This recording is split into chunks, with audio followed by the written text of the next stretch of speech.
வணக்கம் மகளே. நீ தீயா இல்லை தென்றலா? அத்தியாயம் 46. சஞ்சய், என்னமோ என் நண்பன் வரமாட்டான்னு சொன்ன, இப்ப வந்துட்டான் பாரு என்றபடியே தோட்டத்தில் சமையல் செய்து கொண்டிருக்கும் இடத்திற்கு வாசுவோடு ராகவனும் வர, வாசுவின் குரல் கேட்டு எல்லோரும் அவன் பக்கம் திரும்பினார்கள். ருத்ரமூர்த்தி, வேதா உட்பட டி-ஷர்ட் வெள்ளை வேட்டி அணிந்து கொண்டு ராகவன் வர, என்ன ராகவா, காம்பினேஷன் புதுசா இருக்கு, வெள்ளை வேட்டி டி-ஷர்ட் என்று வேதாச்சலம் கேட்க, எல்லார் மாதிரியும் வேட்டியும் சட்டையும் தான் அணியன்மான் அங்கிள், இப்படியும் ட்ரை பண்ணலாமே என்று ராகவன் சொல்ல, அண்ணா உங்களுக்கு இந்த டி-ஷர்ட்டும் வேட்டியும் செம்மையா இருக்கு, அப்படியே உங்களை 2 போட்டோஸ் எடுத்து இன்ஸ்டால அப்லோட் பண்ணுனா இனி டி-ஷர்ட் வேட்டி தான் ட்ரெண்ட் ஆகும், போட்டோ எடுத்துக்கவா என்று சீதா கேட்க, என்றான் ராகவன். சீதா சொன்னபடியே ராகவனை போட்டோ எடுத்து தனது இன்ஸ்டா பக்கத்தில் அப்லோட் செய்தார். போட்டோ போஸ்ட் செய்து 10 நிமிடத்தில் லைக்குகள் லட்சத்தை தாண்டி இருந்தன. காலை உணவை தோட்டத்திலேயே அமர்ந்து எல்லோரும் சாப்பிட்டு முடிக்க, அப்படியே மதிய சாப்பாட்டையும் கையோடு அங்கேயே செய்ய ஆரம்பித்திருந்தாள் சீதா. மட்டன் பிரியாணி, மீன் ஃப்ரை, சிக்கன் கிரேவி, நண்டு குழம்பு என வகை வகையான அத்தனை உணவு வகைகளை சீதா செய்தாள். எல்லா வேலைகளையும் இழுத்து போட்டு செய்து கொண்டிருந்தாள் சீதா. தன்னை எப்பொழுதும் பரபரப்பாக வைத்துக் கொள்ள எண்ணுகிறாள். உடலுக்கு ஓய்வு கொடுத்து தனியே அமர்ந்தால் தன்னுடைய கசப்பான நேற்றைய நாள் தன்னை முடக்கி விடுமோ என்ற எண்ணத்தில் அவளை பரபரப்பாக வைத்துக் கொண்டிருக்கிறாள். டி-ஷர்ட் வேட்டியில் ராகவனை பார்த்த மதுவோ அவனை பார்த்து கொண்டே இருக்க ஆசைப்பட்டாள். அவன் பார்க்காத நேரமெல்லாம் அவள் அவனை பார்த்தாள். இதை ராகவன் மட்டுமல்ல, அங்கிருந்த அனைவரும் கவனித்தனர். ராகவனும் கவனித்தான். ராகவன் கைபேசியில் யாருடனோ பேசிக் கொண்டிருக்க, அங்கு நாற்காலியில் அமர்ந்து கொண்டிருந்த மதுவிற்கு வேலை செய்யாமல் சும்மா உட்கார்ந்திருக்க பிடிக்கவே இல்லை. அங்கு பெரிய வானொலியில் சீதா சிக்கன் கிரேவி தயார் செய்ய எண்ணெய் ஊற்றி கொண்டிருக்க, அவளின் பக்கம் சென்ற மதுவோ, சீதா சும்மா உட்கார்ந்திருக்க போர் அடிக்குது, நானும் ஹெல்ப் பண்றேனே என்று சொல்ல, வெங்காயம் நறுக்கியபடி அமர்ந்திருந்த திவ்யாவோ சீதாவிடம் மது செல்வதை கேட்டுவிட்டு, அப்போ இங்க வந்து இந்த வெங்காயத்தை நறுக்கி கொடு மது என்று திவ்யா சொல்ல, வெங்காயம் நறுக்குனா கண்ணு எரியும், வேண்டாம் என்றொரு குரல் வந்தது. அந்த குரலுக்கு சொந்தக்காரன் வேறு யாரும் அல்ல, ராகவன் தான். மச்சான், வெங்காயம் ஒழிச்சா கண்ணு எரிய தாண்டா செய்யும், கண்ணு எரியாத வெங்காயத்தை இன்னும் எவனும் கண்டுபிடிக்கலடா என்று வாசு சொல்லவே அவனை முறைத்தான் ராகவன். அண்ணி, நீங்க இந்த சிக்கனை தாளிச்சு விடுங்க, நான் திவ்யா அண்ணி கூட உட்கார்ந்து வெங்காயம் ஒழிக்கிறேன் என்று சீதா சொல்லிவிட்டு கரண்டியை மதுவிடம் கொடுத்துவிட்டு திவ்யாவோடு அமர்ந்து வெங்காயம் ஒழிக்க சென்று விட்டாள். ருத்ரமூர்த்தியும் வேதாச்சலமும் செஸ் விளையாடி கொண்டிருக்க, சஞ்சயும் வாசுவும் பிரியாணிக்கு தம் போட்டு கொண்டிருந்தார்கள்.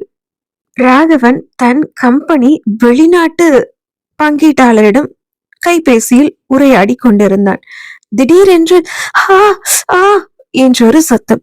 மதுவின் கண்களில் மிளகாய் பொடி விழுந்து விட்டது. எரிச்சலில் கண்களை மூடி கைகளால் தேய்த்து கொண்டே அலறிக் கொண்டிருந்தாள் மது.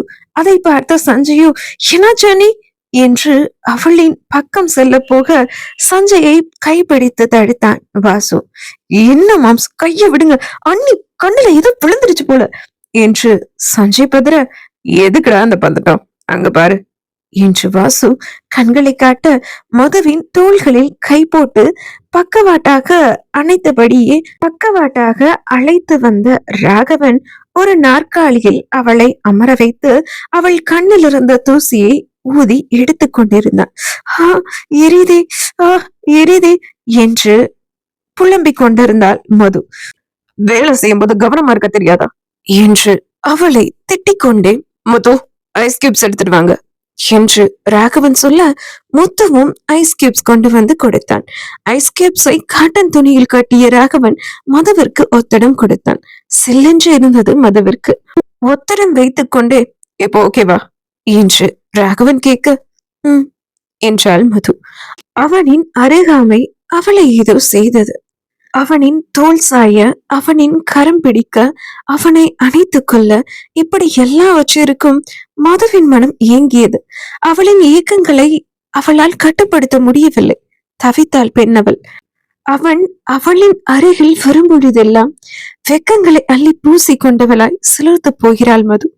எங்கு தன் காதல் அவனுக்கு எதிர்வினையாய் முடிந்து விடுமோ என்று பயமும் அவ்வப்போது அவளுக்குள் தோன்றி மறையும். அந்த நொடிகளில் எல்லாம் துடித்து போவாள் பெண்ணவள். ஒரு வழியாக அன்றைய ஞாயிற்றுக்கிழமை காலை 11 மணிக்கெல்லாம் சீதாவின் தலைமையில் மதிய சாப்பாடு தயாராகிவிட்டது. ராகவா, இன்னைக்கு சமைச்ச சாப்பாட்டை எல்லாம் கட்டிக்கிட்டு பக்கத்துல இருக்கிற ஃபால்ஸுக்கு போவோம்டா. அங்கேயே ரிலாக்ஸா குளிச்சுட்டு சாப்பிட்டுட்டு என்ஜாய் பண்ணுவோம் என்று வாசு ராகவனிடம் சொல்ல யோசித்தான் ராகவன். என்ன மச்சான் யோசிக்கிற? சரின்னு சொல்லுடா. எப்ப பாரு வேலை வேலைன்னு சுத்திட்டு இருக்கோம். எனக்கு எல்லாரும் ஒன்னா இருக்கும், ஜாலியா இருப்போம் என்று வாசு மறுபடியும் சொல்ல, ராகவா, என் நண்பனோட பிக்னிக் எல்லாம் போய் ரொம்ப நாளாச்சு, போலாம்ப்பா என்று வேதாச்சலமும் சொல்ல, சற்று யோசித்த ராகவன் போலாம் என்றான். தேங்க்ஸ்டா மச்சான் என்று ராகவனை கட்டி இணைத்து அவனது தாடியோடு இருந்த கன்னத்தில் மொத்தமே வைத்து விட்டான் வாசு. டே, என்னடா பண்ற என்று ராகவன் சொல்ல, சந்தோஷம்டா மச்சான், சந்தோஷம். பிக்னிக் எல்லாம் போய் எவ்வளவு வருஷம் ஆச்சு தெரியுமா? செகண்ட் கிளாஸ் படிக்கும் போது போனதுடா. அப்புறம் உன் கூட ஃப்ரெண்டா நான் சேர்ந்ததுல இருந்து நீ பிக்னிக் போகலன்னு என்னையும் உன் அங்கிள் வேதா அனுப்ப மாட்டாருடா. பிக்னிக் எல்லாம் என்னோட பக்கெட் லிஸ்ட்ல ஒண்ணுடா என்று வாசு சொல்ல, மாம்ஸ் பக்கத்துல இருக்க ஃபால்ஸுக்கு தான் போக போறோம் என்று சஞ்சய் சொல்ல, அந்த ஃபால்ஸ் தாண்டா எனக்கு நயகரா ஃபால்ஸ். மச்சம் மனசு மாறதுக்குள்ள போடா கிளம்புவோம் என்று சஞ்சயை இழுத்து கொண்டு உடைமாற்றி வருவதற்காக வாசுவும் சஞ்சய் அறைக்கு சென்று விட, மதுவும் திவ்யாவும் சீதாவும் கூட அவர்களது அறைக்கு சென்று விட்டனர். வேதாச்சலமும் ருத்ரமூர்த்தியும் சமைத்த உணவுகளை எல்லாம் பேக் செய்து வைத்துக் கொண்டிருந்த முத்துவை மேற்பார்வையிட்டுக் கொண்டிருந்தனர். ராகவனோ அவர்கள் செல்வதற்காக தன் மினி வேனை தயார் செய்து வைக்கும்படி அவர்கள் இல்ல சாரதியிடம் சொல்லிவிட்டு தானும் கிளம்ப சென்று விட்டான். இவர்கள் பிக்னிக் செல்ல போவதை அறிந்த மாயாவோ, அத்த, அவங்களும் பிக்னிக் போறாங்களாம், நானும் அவங்களோட பிக்னிக் போகணும் என்று சொல்ல, போலாம், உங்க மாமா அங்கதானே இருக்காரு, அப்புறம் என்ன, அவர்கிட்ட போய் கேளு, அப்புறம் அவரு உன்னையும் அழைச்சிட்டு போவாரு என்று லதா சொல்ல, ருத்ரமூர்த்தியுடன் தானும் பிக்னிக்கிற்கு வருவதாக சொல்லி சம்மதம் வாங்கிவிட்டாள் மாயா. எல்லோரும் பிக்னிக் கிளம்ப அரண்மனையில் தயாராகி கொண்டிருக்க, சாத்விகாவோ வாசுவிற்கு தன் வீட்டிலிருந்து தன் கைபேசியில் அழைத்தாள். சாத்விகாவின் அழைப்பை தன் கைபேசி முகப்பில் பார்த்த வாசுவோ அழைப்பை அட்டென்ட் செய்து காதல் வைத்தார். ஹலோ வாசு, உங்களை நான் நேத்து பார்க்க ஆபீஸ்க்கு போனேன். ஆனா நீங்க அங்க இல்ல. இன்னைக்கு உங்களை பார்க்க முடியுமா என்று சாத்விகா கேட்க, நானே உங்களுக்கு கால் பண்ணணும்னு இருந்தேன், நீங்களே பண்ணிட்டீங்க. இப்போ நான் ராகவன் அரண்மனையில இருக்கேன், பிக்னிக் கிளம்பிட்டு இருக்கோம், நம்ம இன்னைக்கு ஈவினிங் மீட் பண்ணலாமா என்று வாசு கேட்க, மீட் பண்ணுவோங்க என்று கூறினாள் சாத்விகா. ஓகே பாய் என்று அலைபேசியை துண்டித்த வாசு சிறு புன்னகையோடு அலைபேசியை பார்த்து கொண்டிருந்தான். அதை கவனித்த சஞ்சயோ, மாம்ஸ் யாரு போன்ல, உங்க ஆளா என்று சஞ்சய் கேட்க, சாத்விகாடா என்றான் வாசு. அப்போ கரெக்டா தான் சொல்லியிருக்கேன் என்று சஞ்சய் சொல்ல, நான் உயிரோட இருக்கிறது உனக்கு பிடிக்கலையாடா என்றான் வாசு. மாம்ஸ், உங்களுக்கு சாத்விகாவை பிடிக்கும்னு எனக்கு தெரியும், அப்புறம் என்ன, ப்ரப்போஸ் பண்ண வேண்டியது தானே என்று சஞ்சய் சொல்ல, ஆனா ஆதித்யன் இருக்கானேடா என்று வாசு சொல்ல, ஆதித்யன்லாம் ஒரு மேட்ரா மாம்ஸ், ஆதித்யனை பார்த்துப்போம், நீங்க உங்க லவ் ப்ரப்போஸ் பண்ணுங்க என்று சஞ்சய் சொல்ல, பாப்போம் என்றான் வாசு. ஆதித்யன் ரெசார்ட்டில் மதுவின் போதையில் மயங்கி கிடந்த ஆதித்யன் கண் விழித்தான். பயங்கரமான தலைவலியாக இருந்தது. தலையை பிடித்துக் கொண்டே எழுந்தான் அவன். அந்த அறையில் இருந்தவாறு காஃபி எடுத்து வரும்படி தொலைபேசியின் வழியாக ஒரு பணியாளரிடம் கூறிவிட்டு கண்களை மூடி கட்டிலில் சாய்ந்து அமர்ந்து கொண்டான் ஆதித்யன். காஃபியோடு வந்த பணியாளன் ஆதித்யனின் அறை கதவை தட்டினான். எஸ், கமெண்ட் என்று ஆதித்யன் சொல்ல, உள்ளே வந்த பணியாளன் கையில் காஃபியை வைத்துக் கொண்டு ஆதித்யனின் மெத்தையை பார்த்து கொண்டே நின்றிருந்தான். பணியாளன் கொண்டு வந்து காஃபியை கொடுக்காமல் எங்கோ பார்த்து கொண்டு நின்றிருக்கிறான் என்பதை உணர்ந்த ஆதித்யனும் அவனை பார்த்தான். அவனின் பார்வை பதிந்த மெத்தையையும் பார்த்தான். காஃபியை வச்சுட்டு போ என்று ஆதித்யனின் கர்ஜனை குரலில் கையில் இருந்த காஃபியை ஆதித்யனின் பக்கத்துல இருந்த மேசையில் வைத்துவிட்டு திரும்பி பார்க்காமல் வெளியேறினான் அந்த பணியாளன். மேசையின் மேலிருந்து காஃபியை எடுத்து அருந்திய ஆதித்யன் இரவு நடந்ததை யோசித்தான். சீதா பேசிய வார்த்தைகளை யோசித்தான். அவன் கண்களில் அனல் தெரித்தது. சீதாவை அவன் ஆட்கொண்டதன் விளைவு அவளின் உதிரம் வெள்ளை நிற மெத்தையின் மேல் இருந்தது. அந்த மெத்தை விரிப்பில் பளிச்சென தெரிந்தது. நீ அப்படி பேசியிருக்க கூடாது சீதா. என்ன பேசிட்ட நீ? அதனாலதான் உன்கிட்ட நான் அப்படி நடந்துட்டேன். மனுஷனா இருந்த என்ன மிருகமா மாத்தினது நீதான். உன்னை நான் லவ் பண்றேன்டி. உன்கிட்ட நான் சந்தோஷமா வாழணும்னு நினைச்சேன். ஆனா இப்ப சொல்றேன்டி, நீ பேசின வார்த்தைகளுக்கு உனக்கு மன்னிப்பும் கிடையாது, என் வாழ்க்கையில உனக்கு இடமும் கிடையாது என்று தனக்கு தானே கூறிக்கொண்டவன் அங்கிருந்த ஸ்விம்மிங் பூலுக்கு சென்று நீந்தினான். நீந்திக் கொண்டே இருந்தான். அப்பொழுதும் சீதா கூறிய வார்த்தைகள் அவன் காதல் ஒழித்துக் கொண்டே இருந்தது. அதனை அவனால் மறக்க முடியவில்லை. தன் பிறப்பை பற்றி எப்படி அவள் தவறாக பேசலாம் என்று யோசித்தானே தவிர அவளை அவன் அனுமதியின்றி சூறையாடியதெல்லாம் தவறாகவே தெரியவில்லை. அவனை பொறுத்தவரை சீதா பேசிய வார்த்தைகளுக்கு அவன் கொடுத்த தண்டனை அது, அவ்வளவுதான்.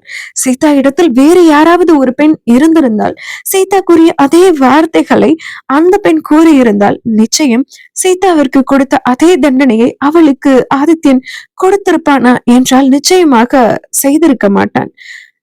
துப்பாக்கி எடுத்து எதிரிருந்தவளின் உயிரை எடுத்திருப்பானே தவிர ஆதித்யனின் விரல் நுனி கூட வேறு ஒரு பெண்ணின் மீது படிந்திருக்காது, பட்டு இருக்காது. குணத்தில் அவன் எப்படி இருந்தாலும், ஆனால் அவன் பிரம்மச்சரியத்தை நேற்று வரை சீதாவின் மேல் அவன் படரும் வரை காத்து கொண்டுதான் இருந்தான். ஆனால் இப்பொழுதோ அவனது முகப்பசி தீர்த்து கொண்டான் சீதாவிடம். தன் வாழ்நாளில் இனி பார்த்திடவே கூடாது அவளை என்று அவன் நினைத்து கொண்டிருக்கிறான். அவன் காதலித்ததும் இப்பொழுது அவன் வெறுப்பதும் அவள் ஒருத்தியை மட்டும்தான். அரண்மனையில் தன் அறைக்குள் இருந்த சீதாவோ மௌனமாய் தன் அறையின் கண்ணாடியின் முன்னே நின்றவள் ஆதித்யனால் தன் உடலில் உண்டான காயங்களுக்கெல்லாம் மருந்திட்டு கொண்டிருந்தாள். வெளி காயங்களுக்கு மருந்திட முடிந்த அவளால் அவளின் மன காயத்திற்கு மருந்திட முடியவில்லை. தன் உடலில் இருந்த காயங்களை மறைக்கும்படி உடை மாற்றியவளின் மனம் யாருடைய தோளிலாவது சாய்ந்து அழுதுவிட ஏங்கியது. ஆனால் யார் தோளில் சாய்வது? இப்பொழுதும் அவளின் வலிக்கு மருந்து அவளே, அவளுக்கு ஆறுதலும் அவளே. உடை மாற்றிக்கொண்டு வரவேற்பறைக்கு அவள் வர பார்த்திபன் சூதாட்ட கிளப்பிற்கு போய்விட்டு அப்பொழுதுதான் உள்ளே நுழைந்தான். வரவேற்பறையில் ருத்ரமூர்த்தியும் வேதாச்சலமும் அமர்ந்திருந்தனர். ருத்ரமூர்த்தியிடம் வந்த பார்த்திபன், அண்ணா சீதாவுக்கு கல்யாணம் பண்ணி பார்க்கலான்னு இருக்கேன் என்று சொல்ல, திடீர் என்னோட சீதாவுக்கு கல்யாணம் பண்ணலான்ற என்றார் ருத்ரமூர்த்தி. ஆமா பண்ணணும், சீதாவுக்கு கல்யாணம் பண்ணணும், இந்த வீட்டுல ஒரு விசேஷம் நடக்கணும் என்று கூறிக்கொண்டே அங்கிருந்த சோபாவில் அமர்ந்தான் பார்த்திபன். நிலை தடுமாறி சோபாவில் அமர முடியாமல் கீழே விழுந்தான்.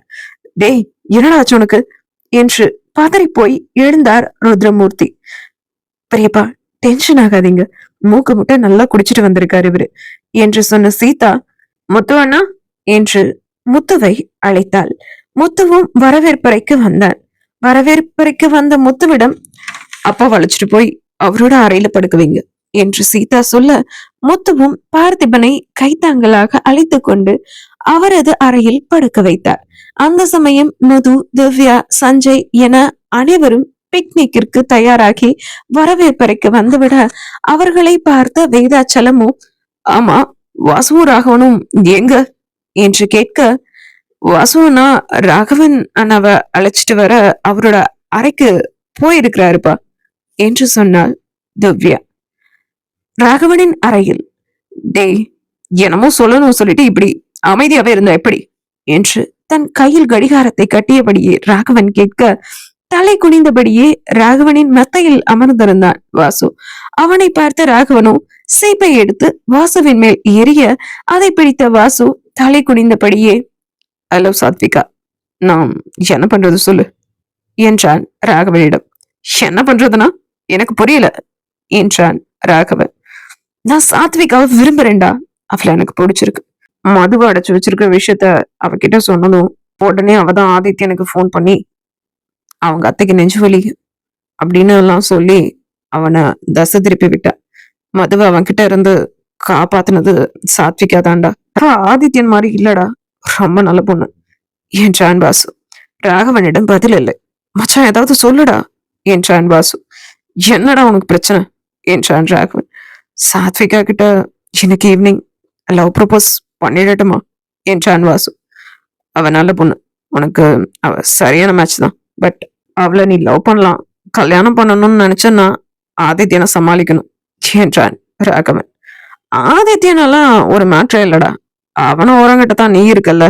நான் சாத்விகா கிட்ட லவ் ப்ரப்போஸ் பண்ணிடட்டுமா என்று வாசு கேட்க, எதுக்குடா என்னோட பெர்மிஷன்? உனக்கு சாத்விகாவை பிடிச்சிருச்சுன்னா நீ அவகிட்ட லவ் சொல்ல வேண்டியது தானே என்று ராகவன் சொல்ல, நீ ஓகே சொன்னாதான் நான் அவகிட்ட லவ் சொல்லுவேன் என்றான் வாசு. ஓகே போதுமா என்று ராகவன் சொல்ல, தேங்க்ஸ் மச்சான் என்று கண்ணாடி முன்னிருந்த ராகவனை பின்னிருந்து அவன் கழுத்தோடு கட்டி கொண்டான் வாசு. இனி இந்த கதையில் என்னவெல்லாம் நடக்கப் போகிறது என்பதை அடுத்த அத்தியாயத்தில் பார்ப்போம். நன்றி.